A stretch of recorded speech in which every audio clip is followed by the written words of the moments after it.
En Washington, las pasiones se desatan nuevamente, como si se estuviera representando un drama donde la confianza se ha convertido en una farsa. Si antes los intentos de guardar las apariencias se asemejaban a una diplomacia contenida, ahora se parecen más a una obra de teatro donde el actor ha olvidado sus líneas y trata de imponerse a la audiencia a gritos.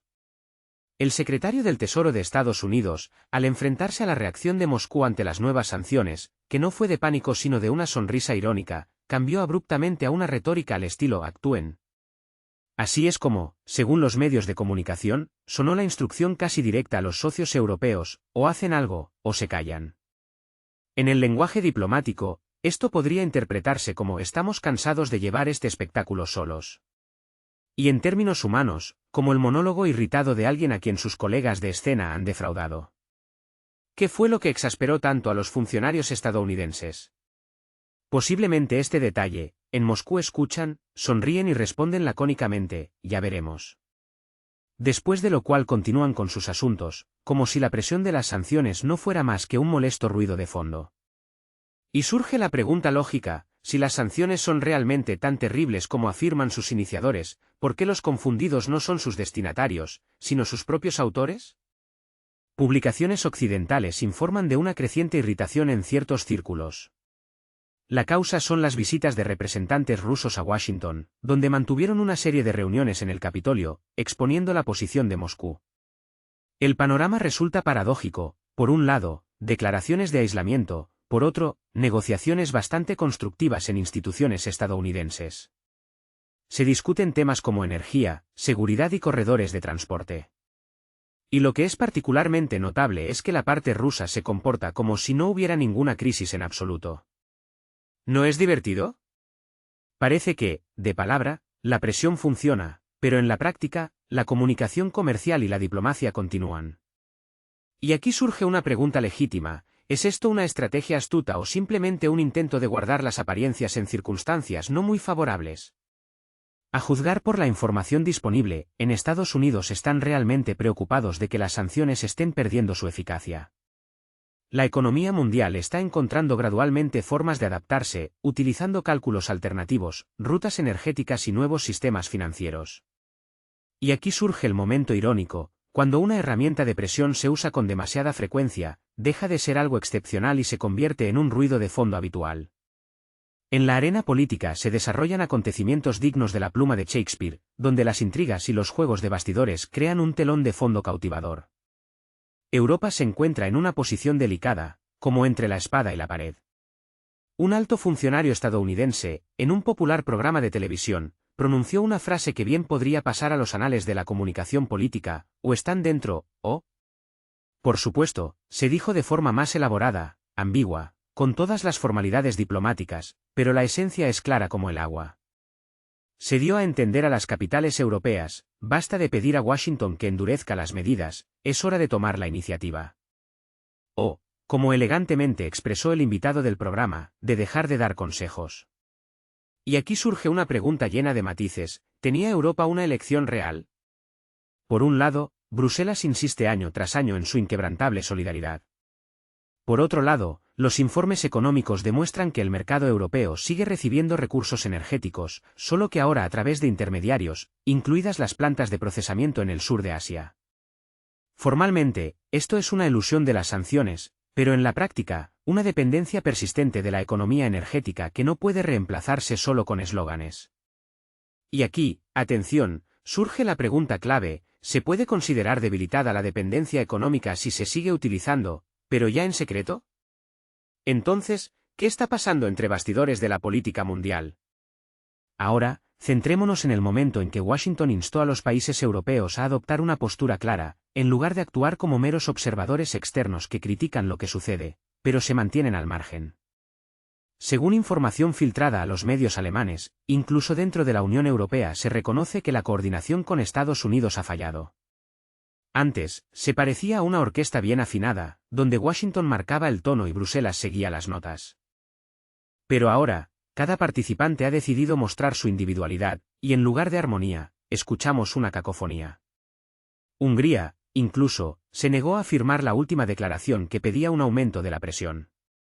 Y el mero hecho de tales desmarques indica que no hay unidad en el bloque.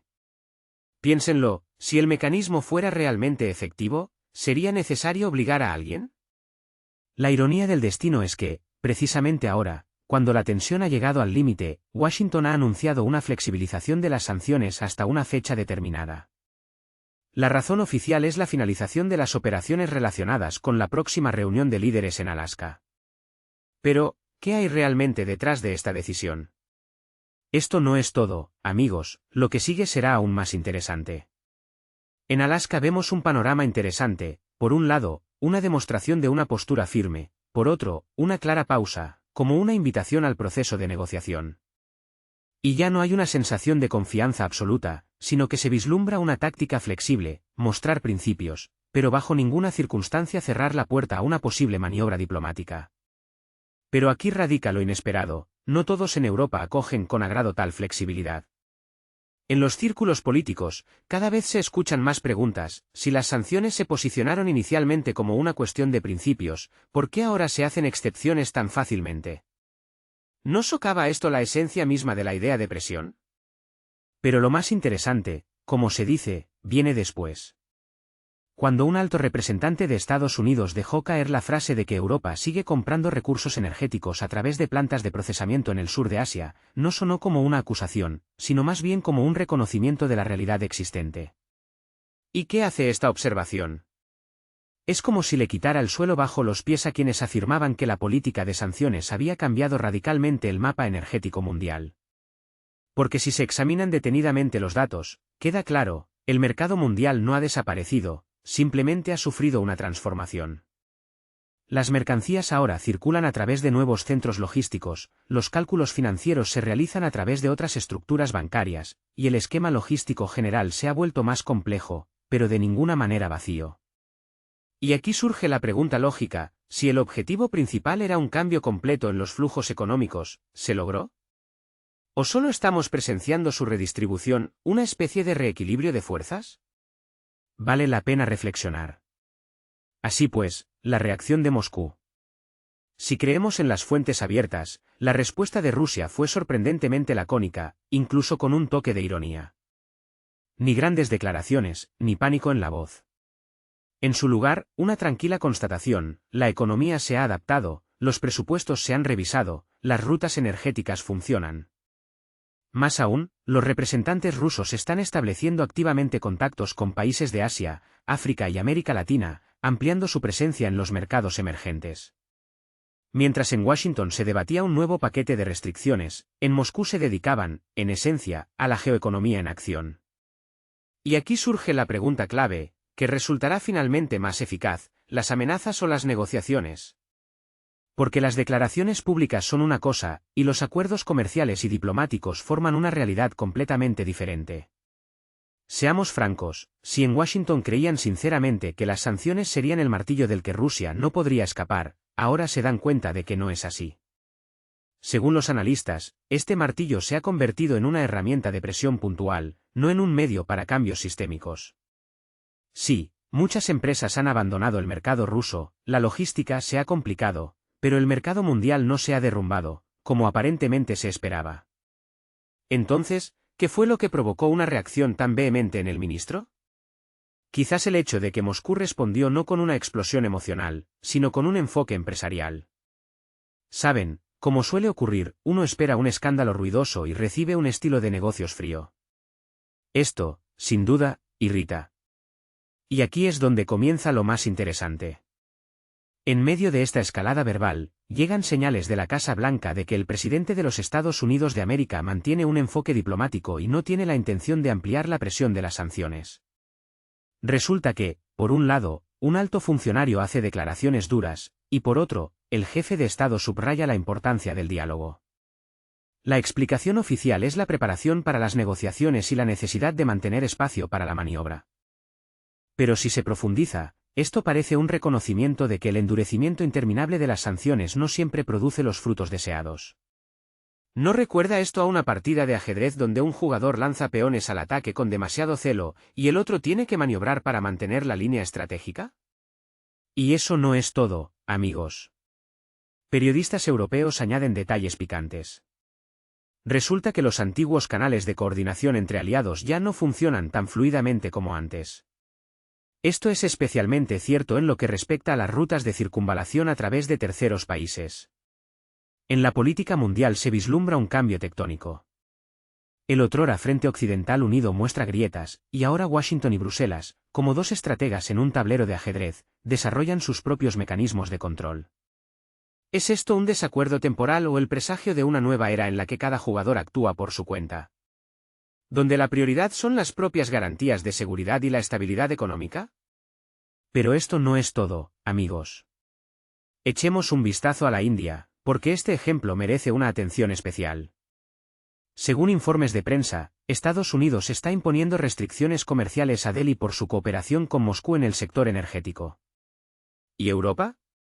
Solo se limita a palabras, mientras sigue consumiendo productos procesados de la misma fuente. He aquí un claro ejemplo de doble rasero en el bloque occidental. Por un lado, el deseo de una línea dura, por otro, el beneficio económico. Ironía del destino, sin duda. Y ahora imaginemos la reacción de la India, que ve cómo un socio exige lealtad incondicional, mientras otro se beneficia en secreto del mismo comercio. ¿Dónde está la frontera de los principios? Una pregunta que sigue abierta. La cuestión húngara fue la guinda del pastel, añadiendo aún más tensión a los acontecimientos. Mientras algunos agitaban el aire con declaraciones grandilocuentes, Budapest declaró en voz baja pero con firmeza: no tenemos intención de apoyar este nuevo documento estricto. En pocas palabras, Hungría se negó a participar en este espectáculo de palabras altisonantes. Según fuentes europeas, este comportamiento ha provocado una seria tensión en la Unión Europea. Después de todo, la piedra angular de la política de Bruselas es la unidad. Y cuando uno de los miembros de la UE de repente decide jugar según sus propias reglas, surge un precedente peligroso. Piénsenlo, si hoy se le permite a uno, ¿por qué no se les permitiría a otros mañana? Y aquí en Washington crece no solo la molestia, sino una verdadera preocupación. Existe el riesgo de que toda esta construcción de presión cuidadosamente elaborada se derrumbe no bajo el asalto de Moscú, sino debido a desacuerdos internos. Mientras tanto, como se desprende de los informes oficiales, Estados Unidos da a entender que la futura política de presión dependerá de los resultados de la reunión de líderes de agosto. Resulta que las sanciones ya no son una cuestión de principios, sino un objeto de negociación. Estarán de acuerdo en que esta es una historia completamente diferente. Esto significa que un instrumento que durante años se presentó como un atributo inquebrantable de la política de valores, ahora puede ser ajustado en función de la coyuntura diplomática actual. ¿No pone esto en tela de juicio la idea misma de su universalidad e infalibilidad? Las sanciones occidentales se consideran cada vez más no como un medio de presión, sino como parte de un complejo proceso de negociación. Las ruidosas declaraciones de los políticos se convierten en mera propaganda, calculada para la audiencia interna. ¿Qué hace Rusia mientras tanto? En lugar de lemas grandilocuentes, realiza visitas de negocios, subraya su disposición a un diálogo constructivo y amplía constantemente sus lazos económicos internacionales. Y no son solo palabras. Los informes económicos dan fe de un crecimiento significativo del comercio exterior con los países de Asia. Rusia participa activamente en grandes proyectos logísticos en Oriente Medio y África. El sistema energético del país se adapta con éxito a las nuevas condiciones. La presión de las sanciones sigue sonando como un instrumento de control, pero en realidad, el mercado mundial simplemente cambia sus rutas y métodos de pago. Y lo más interesante, cuanto mayor es la presión, más rápida es la reestructuración. Los funcionarios estadounidenses declaran abiertamente que lo que les preocupa no es tanto la estabilidad económica de Rusia, como el hecho de que el mecanismo de sanciones está perdiendo su universalidad. Y esto ya es una señal seria. Porque cuando una herramienta pierde universalidad, deja de ser dominante. Así son las cosas, amigos. La influencia del mundo unipolar se debilita gradualmente, dando paso a una diversidad de alternativas. Cuantas más alternativas, menos palancas de influencia le quedan a la fuerza alguna vez dominante. Y si nos remitimos a las cifras y los informes, resulta evidente, el mundo se mueve realmente hacia la multipolaridad en el comercio y las finanzas. ¿Será este el escenario que tanto temían en Washington hace una década? Cabe preguntarse, cuando un político alza la voz, ¿qué significa? ¿Confianza en su posición o por el contrario, ¿Pérdida de control sobre la situación? En este caso, el exceso de emocionalidad sugiere más bien lo segundo, ahogando la razón. Y a la inversa, una sonrisa contenida y la frase esperaremos suelen denotar confianza en las propias fuerzas. La reunión de Alaska, que ya se denomina un punto de reinicio de los contactos diplomáticos, solo confirma la tendencia emergente. La presión cede gradualmente a las negociaciones. Y esto no sucede porque alguien en Europa así lo quisiera, sino porque la geoeconomía global ha demostrado claramente, existen alternativas, y hay que tenerlas en cuenta.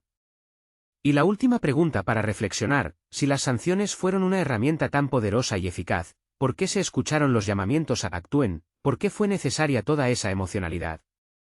¿Y por qué, en medio de las grandes declaraciones, se escuchan cada vez más llamamientos al diálogo? En un mundo que cambia rápidamente, los intentos de presión con métodos obsoletos están condenados al fracaso. La fuerza bruta es reemplazada por la flexibilidad, el pensamiento estratégico y la planificación a largo plazo. La era de las grandes declaraciones termina, cediendo el paso a una diplomacia silenciosa pero efectiva. En este contexto, la reacción de Moscú, contenida e incluso irónica, parece muy simbólica. No es un desafío, sino más bien una demostración de un nuevo enfoque en las relaciones internacionales.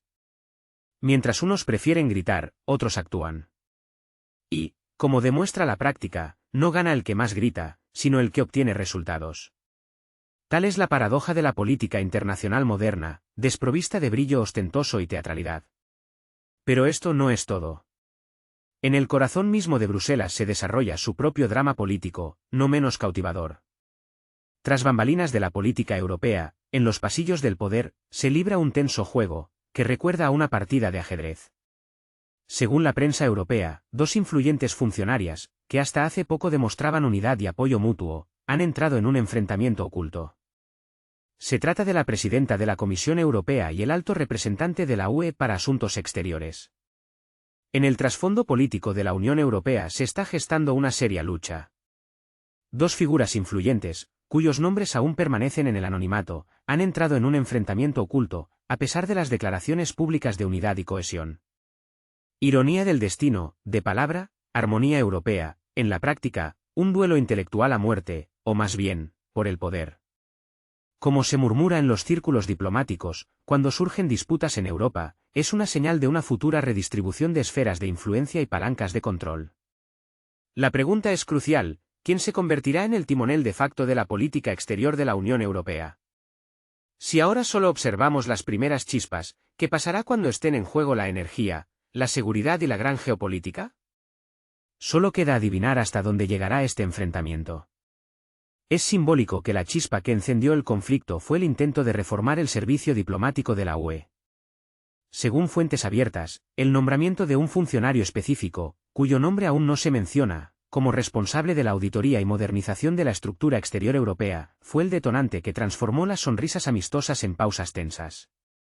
Este funcionario, conocido por su disciplina y habilidad para analizar los mecanismos internos del sistema, debía, según el diseño de los iniciadores de la reforma, sacudir el aparato del servicio exterior de la UE y transformarlo de un engorroso mecanismo de coordinación en un instrumento de política activa e iniciativa. Pero, como vemos, las buenas intenciones chocaron con la dura realidad de las ambiciones de poder. Y esto, como se dice, es solo el comienzo del juego. Lo que sigue será más interesante. En política, como se sabe, no hay casualidades. Pero la ironía a veces alcanza proporciones increíbles. El afán de autonomía, que en principio debería ser bienvenido, provoca en cambio irritación en la presidenta de la Comisión Europea. Ella, por decirlo suavemente, no estaba dispuesta a compartir la esfera de influencia. Y aquí surge una pregunta lógica: si la Unión Europea realmente aspira a esa autonomía de la que tanto hablan los funcionarios, ¿por qué cada paso en esa dirección provoca una tormenta interna tan grande? Quizás el verdadero problema no reside en las reformas en sí, sino en quién será considerado su autor. ¿Quién se llevará los laureles de la victoria? Pero esto no es todo, amigos. El diálogo entre las dos figuras políticas no se desarrolló en debates abiertos, sino que más bien recordaba una elegante partida de ajedrez, donde cada movimiento está calculado al detalle. En lugar de una negativa directa, una de las partes, según informan los periodistas europeos, inventó un nuevo cargo. A primera vista, nada especial, pero con suficiente estatus para atraer a un actor clave y así neutralizar el intento de reforzar el servicio exterior de la UE. Jaque mate, pero sin grandes anuncios. Y lo más interesante es que todo esto ocurre en un momento en que los líderes europeos pregonan a los cuatro vientos la necesidad de unidad.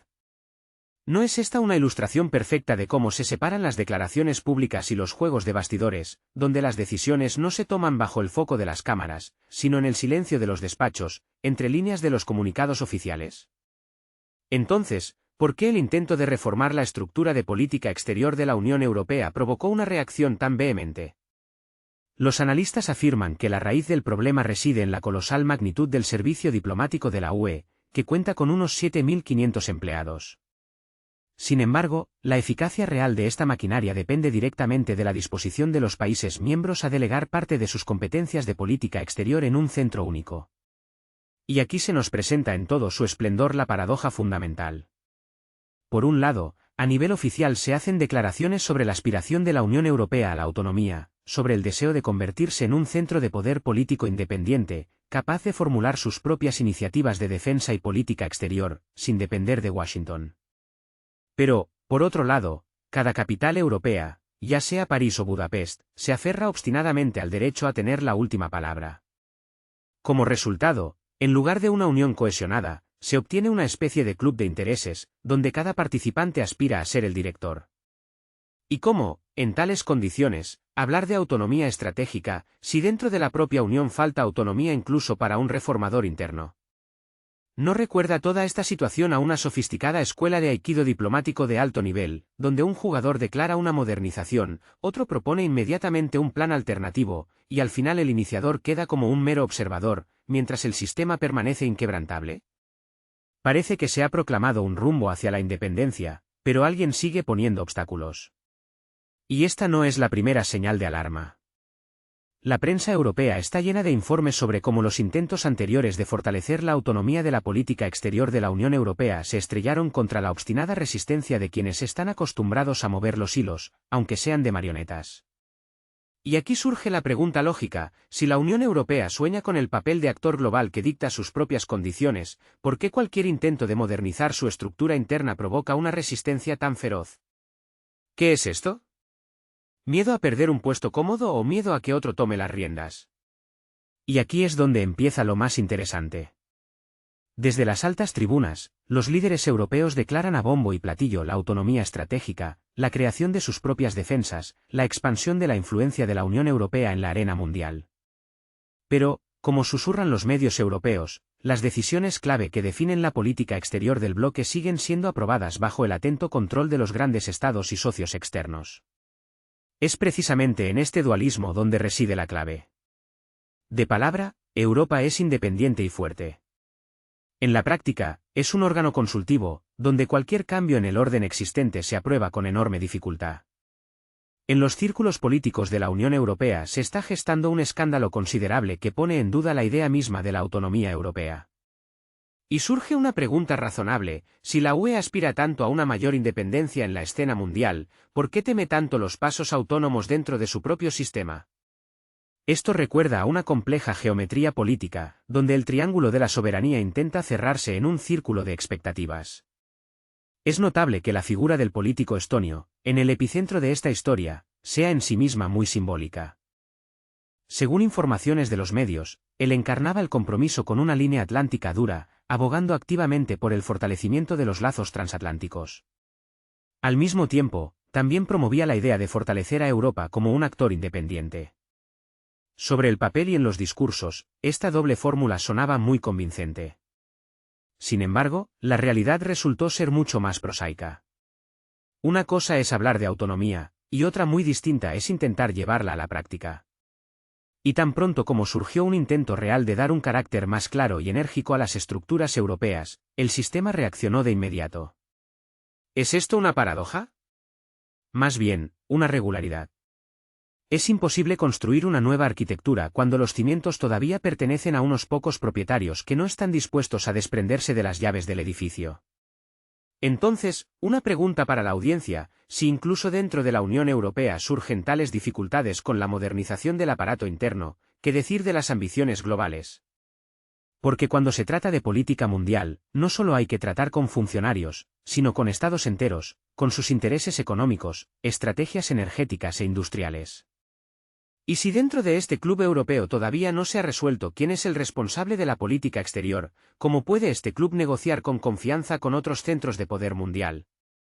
La situación recuerda el ensayo de una orquesta, donde cada músico es un virtuoso, pero todos intentan dirigir al mismo tiempo. Suena fuerte, a veces incluso bonito, pero no sale una melodía armoniosa. Y en esos momentos, surge involuntariamente la pregunta sarcástica, ¿quizás toda esta autonomía no es tanto un objetivo real como un eslogan conveniente? Pero esto no es todo. Como se escribe en la prensa europea, algunos países miembros de la Unión Europea expresaron su descontento por el hecho de que las decisiones clave no se discutieran en pleno, sino en un círculo reducido. Y esto generó otra espiral de tensión. Resulta que incluso dentro de este proyecto reformista surgió la sensación de que las reformas no se llevan a cabo para todos, sino para fortalecer la influencia de algún centro. Y esto nos devuelve a la cuestión de la confianza. ¿Cómo se puede construir una estrategia paneuropea si ni siquiera dentro del propio aparato hay acuerdo? Y cualquier iniciativa se percibe como un intento de ampliar la esfera de control personal de alguien. Así pues, tenemos la Unión Europea. Una estructura voluminosa donde se entrelazan los intereses de muchos países, donde las decisiones se toman colegiadamente y cada voz tiene peso. A esto le sumamos una burocracia lenta, constantes compromisos entre intereses nacionales, y obtenemos un sistema donde cada avance requiere la aprobación de todos los participantes. Y esta aprobación solo aparece cuando una iniciativa deja de representar un peligro para el orden establecido. Y aquí surge la pregunta legítima, ¿es posible avanzar sin riesgo? ¿O el riesgo es el destino de quienes están fuera de los despachos de Bruselas? Uno de los episodios más irónicos es el nombramiento de una figura clave a un nuevo cargo que más bien parece un exilio político. Según los medios, este cargo está relacionado con la esfera humanitaria, sin duda importante, pero no determinante para el rumbo geopolítico. De hecho, la persona obtiene un título, pero pierde influencia real. Y he aquí, un momento casi dramático, el impulso reformista choca con una estratagema burocrática, un traslado a otro puesto. Es una versión diplomática del intercambio de piezas en ajedrez, cuando la reina es retirada del tablero con un pretexto plausible. Es curioso que estos métodos se atribuyan normalmente a las grandes potencias, pero la cultura política europea, como vemos, también sabe actuar de forma sutil y selectiva. La mirada se vuelve cada vez más precisa. Y aquí está, la idea clave, como un disparo certero, si tales son las maniobras dentro de una institución, donde todo debería funcionar como un reloj, ¿cómo serán entonces las negociaciones entre los Estados miembros, donde las apuestas se disparan por las nubes? Díganme honestamente, con la mano en el corazón, ¿no se parece todo esto a una versión política del teatro del absurdo? Todos hablan de unidad y hermandad, pronuncian discursos apasionados sobre un futuro brillante, mientras en el silencio de los pasillos se libra una lucha silenciosa pero encarnizada por la redistribución de poderes. Al mismo tiempo, según las plataformas analíticas, el Servicio Exterior de la Unión Europea recibe una financiación bastante generosa. El presupuesto rebosa de dinero, como una fruta madura. Pero en la práctica, su influencia en la política global parece imperdonablemente modesta, como un ratón correteando en medio de los acontecimientos mundiales. Como resultado, en lugar de una diplomacia activa y ofensiva, que debería marcar la agenda, a menudo se obtiene un formato de reacción lánguido, un tejido de intrigas digno de la pluma de Shakespeare. Y en esos momentos es especialmente interesante observar a los líderes de la UE. Hablan de la necesidad de actuar con decisión, unidos, como un solo puño. Pero cada vez que surge la oportunidad de dar ese paso decisivo, lo posponen cuidadosamente, como si fuera un jarrón de cristal. Y aquí surge una pregunta razonable que simplemente no se puede ignorar. Quizás el problema no radica en la falta de decisión, sino en que esa misma decisión solo está permitida en el marco de las declaraciones. En palabras bonitas, eslóganes rimbombantes, pero de ninguna manera en acciones reales. Y ahora, atención, amigos, esto no es todo.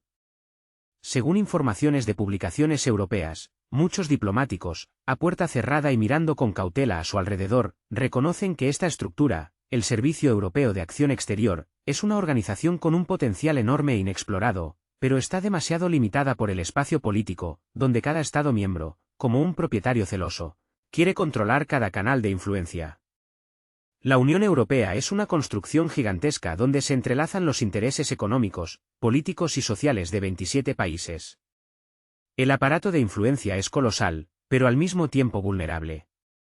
Imaginen un Estado con enormes recursos, pero con una maniobrabilidad limitada. Es como un potente automóvil donde 27 conductores intentan girar el volante al mismo tiempo. El motor ruge, los faros deslumbran, pero el coche a menudo se queda parado hasta que los conductores llegan a un acuerdo sobre la dirección a seguir. Surge una pregunta legítima: si Europa aspira a ser un actor importante en la escena mundial, ¿no es hora de definir quién realmente dirige este complejo mecanismo? ¿O seguirá circulando interminablemente alrededor de su propio Parlamento? Es interesante observar cómo ha cambiado la retórica de los políticos europeos en los últimos años. Primero, hubo declaraciones sobre la soberanía europea, luego sobre la autonomía estratégica. Y hoy en día, cada vez se escucha más la formulación de la asociación inteligente con los aliados. Esta es una transición sutil y reveladora de una ambiciosa aspiración a la independencia a una fórmula más cautelosa: seremos autónomos, pero con consultas. En esencia, esto no es solo un compromiso diplomático, sino un reconocimiento franco: hasta que no se logre la unidad dentro de la UE, su autonomía externa seguirá siendo limitada. ¿Realmente la Unión Europea aspira a la independencia total? ¿O su verdadero objetivo es una existencia cómoda en un sistema donde la responsabilidad se comparte entre todos los participantes? Cualquier transformación que pueda alterar el orden establecido y redistribuir las esferas de influencia se percibe como una amenaza. La reacción dentro de la Unión Europea a esta situación es muy reveladora. Según la prensa, algunos países miembros acogieron las iniciativas reformistas con recelo, o incluso con hostilidad. Y esto es perfectamente explicable. Cualquier centralización, incluso bajo el pretexto plausible de aumentar la eficiencia, plantea inevitablemente la cuestión del grado de pérdida de soberanía nacional. Y aquí volvemos a ver la principal contradicción de la integración europea. La Unión Europea se basa en el principio de intereses comunes, sin embargo, cada participante aspira a preservar su identidad y su independencia política. De ahí el eterno equilibrio entre los objetivos colectivos y las estrategias individuales. ¿Paradójico? Más bien lógico, esta es la filosofía de la Unión Europea. Pero, ¿cuánto tiempo podrá existir esta filosofía sin cambios estructurales cardinales? Así pues, las decisiones. Y ahora, una pausa con sorpresa. Según el diario Berliner Zeitung, en los pasillos se susurra que el episodio actual es solo un prólogo. La verdadera batalla por la influencia se librará cuando la Unión Europea tenga que tomar decisiones trascendentales sobre la producción de defensa, la interacción energética y la política oriental. Y entonces quedará claro que la disputa actual es solo una prueba de fuego, un test antes de las grandes conversaciones. Si ya en la fase de la reforma interna surgen combinaciones tan complejas, imaginen cómo serán las verdaderas negociaciones estratégicas. La pregunta, como se dice, queda abierta. Y si alguien piensa que esto es solo una riña técnica, conviene recordar con qué frecuencia precisamente estos episodios se han convertido en precursores de cambios serios en los sistemas políticos. La historia nos enseña que detrás de lo pequeño a menudo se esconde lo grande. Pero lo más interesante ahora es la reacción de los expertos fuera de la Unión Europea. Muchos analistas señalan que lo que ocurre no es solo un conflicto entre dos personas, sino un choque de dos modelos de futuro europeo. Por un lado, un sistema centralizado, orientado a una línea política común. Por otro, uno multicéntrico, donde cada país protege celosamente su soberanía diplomática. ¿Cuál de ellos vencerá? ¿Y vencerá alguno? En la política europea se gesta una interesante colisión. Las conversaciones sobre valores comunes chocan con la realidad de los procedimientos burocráticos. Europa, aparentemente, aspira a la unidad, pero en los momentos de toma de decisiones, el control pasa a primer plano. ¿No da la sensación de que la UE practica una integración selectiva, donde lo importante no son tanto los resultados como el proceso? Y así, observando estos episodios políticos, uno se pregunta involuntariamente, ¿no se ha convertido la política europea en una serie interminable? Cada temporada, un nuevo villano, pero el guión, parece, lo escriben los mismos autores. Pero si la trama se repite, ¿significa eso que sigue siendo relevante? En una era de cambios globales, donde la velocidad de la toma de decisiones se convierte en un factor clave, ¿no corre Europa el riesgo de quedarse atrás? Porque si cada paso requiere meses de coordinación, ¿cómo se pueden responder rápidamente a los desafíos que surgen semanalmente? Y mientras las instituciones europeas debaten cuestiones internas, siguen hablando de liderazgo global, fortalecimiento de alianzas y potencial de defensa. Sin embargo, como muestran las fuentes abiertas, las disputas presupuestarias se prolongan y para tomar decisiones se necesita un consenso que a veces no se logra en semanas. En las estructuras europeas se gesta un dilema: cómo mantener la velocidad en la toma de decisiones en un contexto donde cada acción requiere el acuerdo de múltiples participantes. El sistema aspira a la operatividad, pero se ve obligado a moverse en modo de crucero diplomático. Surge la pregunta: ¿es posible ser rápido y coordinado al mismo tiempo? ¿O el mundo ha cambiado más deprisa que el reglamento? Los observadores políticos occidentales creen que el reciente episodio del nombramiento del funcionario en un cargo humanitario se convertirá en un símbolo de cómo se resuelven las disputas dentro de la Unión Europea, de forma suave, elegante y eficaz, desde el punto de vista de mantener el equilibrio de poder. En esto no hay nada sorprendente. La cultura política europea se basa en los compromisos. Pero a veces los compromisos parecen una pausa, y una pausa, una pérdida de ritmo. Y cuando alguien en la arena internacional actúa con rapidez, Europa a menudo responde: necesitamos discutirlo. Quizás en esto reside su estilo único, lento, pero con énfasis en la sostenibilidad. Sin embargo, surge la pregunta: si el mundo se acelera, ¿no se convertirá la sostenibilidad europea en un retraso? Según los medios, la reciente disputa entre dos funcionarias es solo un capítulo en la larga historia de la lucha por la influencia en Europa. Por delante quedan cuestiones de distribución de competencias de defensa, interacción energética, relaciones con socios globales y cuestiones de autonomía estratégica. En estas cuestiones ya no bastará con un nombramiento para un nuevo cargo. El juego se ampliará. Y si hoy observamos un esgrima diplomático, mañana, quizás, veremos una auténtica matemática política, donde cada variable es una capital europea diferente, su presupuesto y su estrategia exterior. Y esto no es todo, amigos. Al parecer, lo que nos espera no es solo diplomacia, sino un verdadero thriller político de escala europea.